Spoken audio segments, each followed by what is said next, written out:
नमस्ते दोस्तों, अब हम प्रश्नावली 3 देखते हैं। प्रश्नावली 3 में पहला क्वेश्चन है, दिए गए चित्र में बहुभुज समरूप है।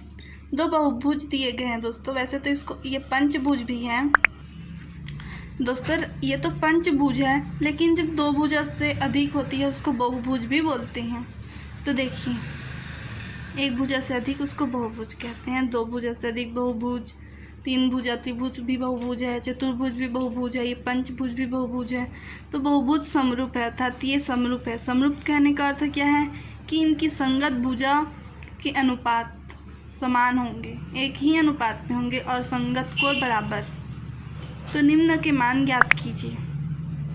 हमें यहाँ दिया गया है, हमें इनके मान ज्ञात करने हैं। आइए देखते हैं दोस्तों। ये बहुभुज है, बहुभुज समरूप है, दोनों बहुभुज समरूप हैं, इसीलिए इनकी संगत भुजा के अनुपात बराबर होंगे। संगत भुजा क्या होगा? OP/DE, ये संगत भुजा है, इनके अनुपात बराबर होंगे। तो OP/DE बराबर होगा PL/EA के, LM/AB के, MN/BC के और NO/CD के। अगर समरूप है तो समरूप अगर कोई भी बहुभुज समरूप है तो उनकी संगत भुजा का अनुपात एक दूसरे के बराबर होता है। ये हो गया। अब हमें पहला क्या ज्ञात करना है? OP ज्ञात करना है, अर्थात यहाँ से यहाँ तक का मान ज्ञात करनी है। अब ज्ञात करने के लिए हम क्या करेंगे? देखिए, हमें LM और AB का मान पता है, इसीलिए हम बहुभुज ले लेंगे। हम इसमें से दो ठो ले लेंगे। OP/DE बराबर LM/AB, LM/AB। LM और AB का मान पता है 3, 6, DE का मान पता है 3.4। 3 और 6 को कटाएंगे तो 3 एकम 3, 3 दूनी 6, 1/2 आ गया। अब हम तिर्यक गुणा करेंगे।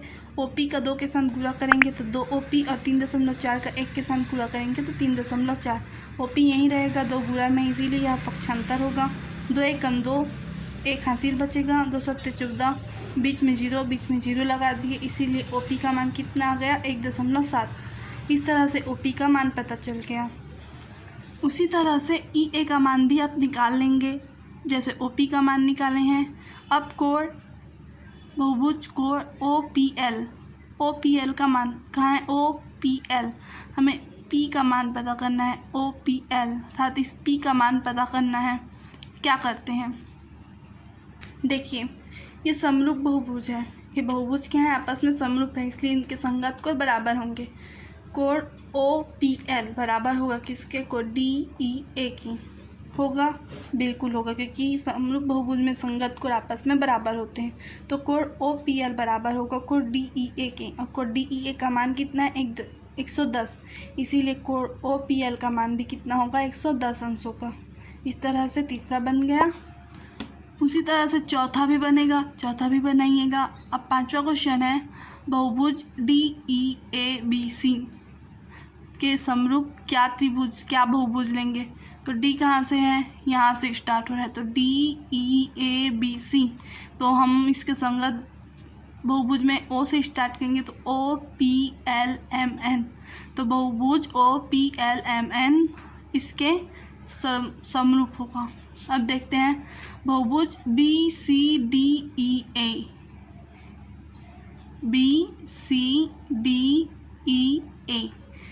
समरूप है बहुभुज NOPLM। दोस्तों, ये यहाँ से स्टार्ट हुआ है, ये यहाँ से, इसीलिए समरूप नहीं है। क्या है ना?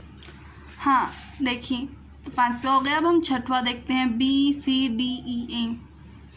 BCDEA समरूप बहुभुज NOPLM। B कहाँ से स्टार्ट हुआ? BCDEA, तो इसके समरूप क्या होगा? MNOPL, ना कि NOPLM। इसे ठीक कैसे लिखेंगे? MNOPL। ठीक है।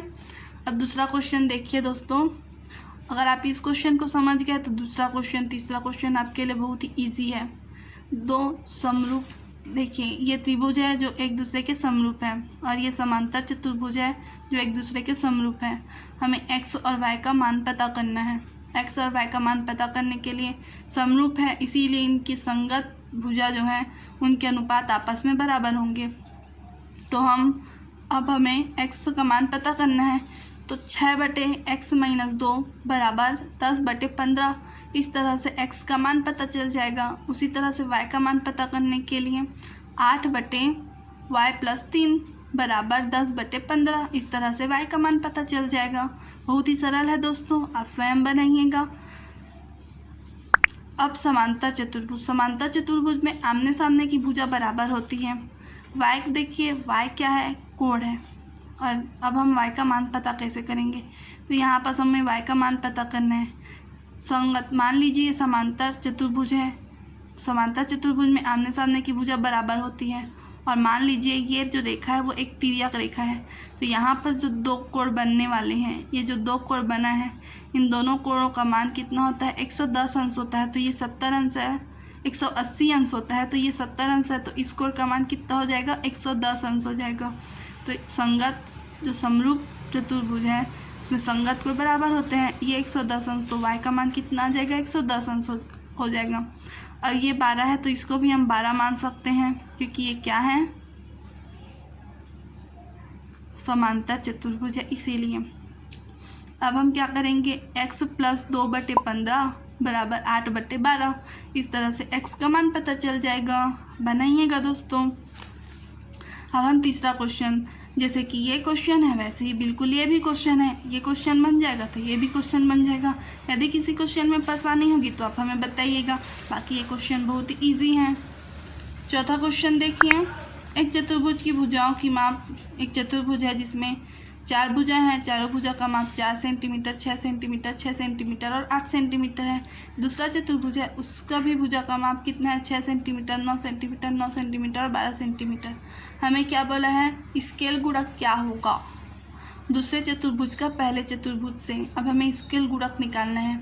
कुछ नहीं करना है दोस्तों, हमें बस देखिए, ये पहला चतुर्भुज का मान है 4, 6, 6, 8 और ये दूसरा चतुर्भुज का मान है 6, 9, 9, 12। इसको कटा दिए, 2 दूनी 4, 2 तिया 6, 3 दूनी 6, 3 तिया 9। ये भी 3 से कट गया, ये 4 से कट गया, 4 दूनी 8 और 4 तिया 12। सब में क्या आया? 2/3 आया। लेकिन हमें क्वेश्चन में बोला है दूसरे चतुर्भुज का पहले चतुर्भुज से, इसीलिए दूसरा चतुर्भुज पहले होगा, इसीलिए 3/2 उसका आंसर होगा। दूसरा क्वेश्चन बोला है कि दोनों चतुर्भुजों के परिमाप ज्ञात कीजिए। परिमाप का अर्थ होता है दोस्तों सभी भुजाओं के माप को जोड़ना। तो जोड़ दिए, 4 + 6 + 6 + 8, तो इस तरह 24 आ गया। दूसरे चतुर्भुज का परिमाप 36 आ गया।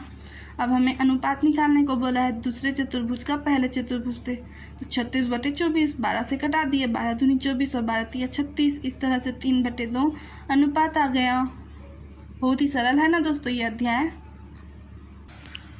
पांचवा क्वेश्चन देखिए दोस्तों। पांचवा क्वेश्चन में उदाहरण आप स्वयं बनाएंगे, तभी तो ये पाठ आपको समझ में आएगा, अगर आप स्वयं उदाहरण प्रस्तुत करेंगे।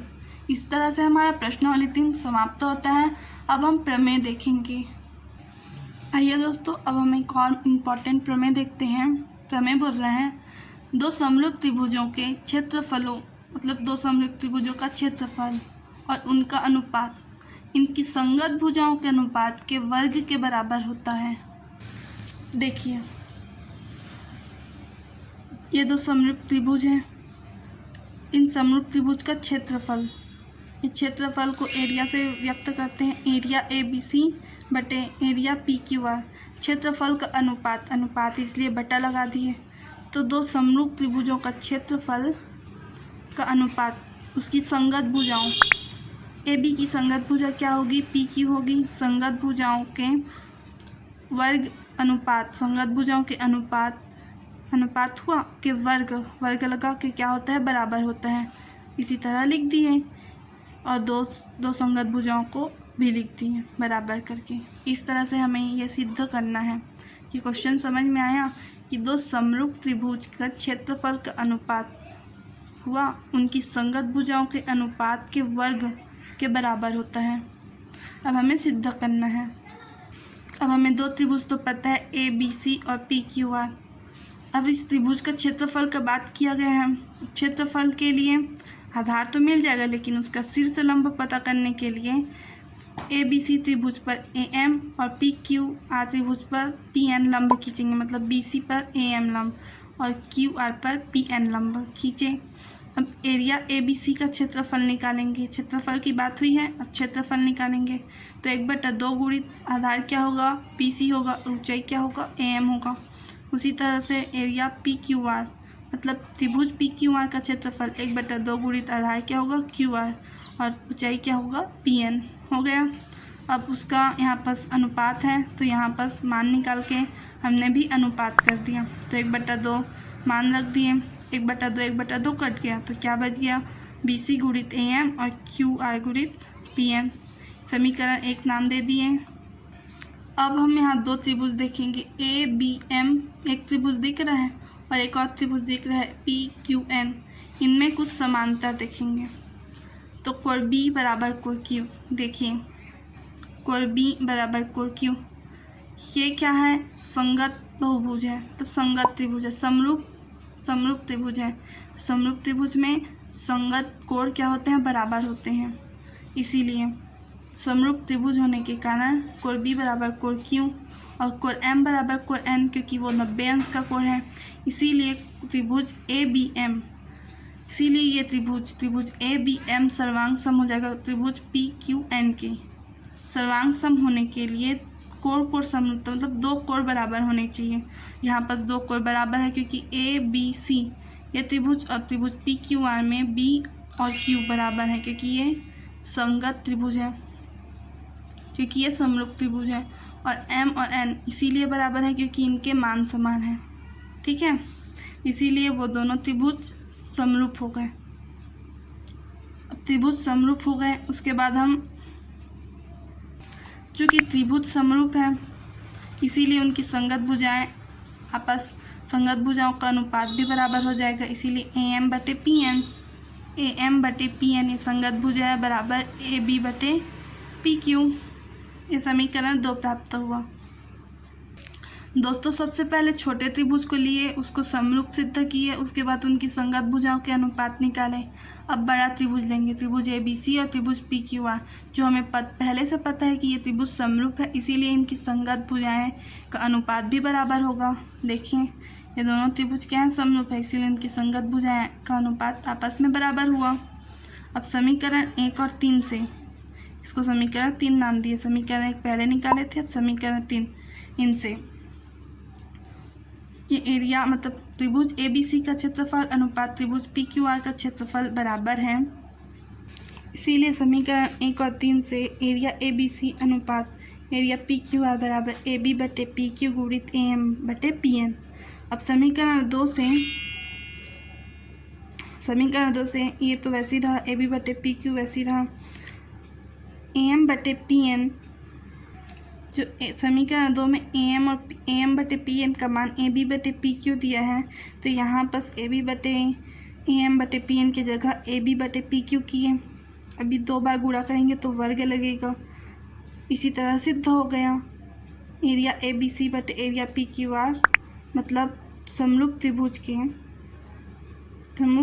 के क्षेत्रफल उनकी संगत भुजाओं के अनुपात के वर्ग के बराबर होता है।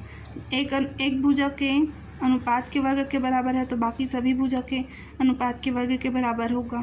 तो इस तरह से सिद्ध हो गया।